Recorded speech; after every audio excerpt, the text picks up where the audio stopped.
नेपाली जनतामाथि एउटा सामाजिक सञ्जालमा माथि आएर गरिब जनताको पीडा बुझिन्छ भन्ने मलाई लागेन। अझ पनि नेपाली जनतालाई भरममा छ कि यो सरकारले ठुल्ठुला नारा कर्णाली सुदूरपश्चिम र मधेसलाई बेचेर तपाईहरु यो सदनमा जुन बिलुङ गर्नुहुन्छ 35 वर्ष पुरानाले के गरे भन्नुहुन्छ, यो विषयवस्तु नल्याउनु पर्ने हो।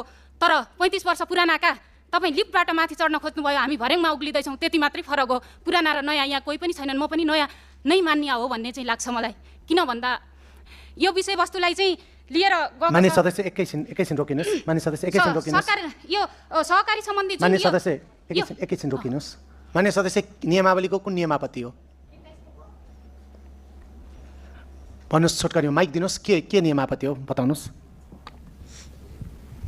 उहाँले जुन चाहिँ बेचेको भन्नुभएको छ, बेचेर कहाँ बेच्नु भएको त्यो चाहिँ उहाँले प्रमाण देखाउनु पर्यो। कसले बेच्यो, कुन सरकारले बेच्यो, यो सरकारले बेचेको तपाईँसँग प्रमाण छ? के बेचेर भन्नुभयो तपाईँले? माननीय सदस्य बस्नुहोस्।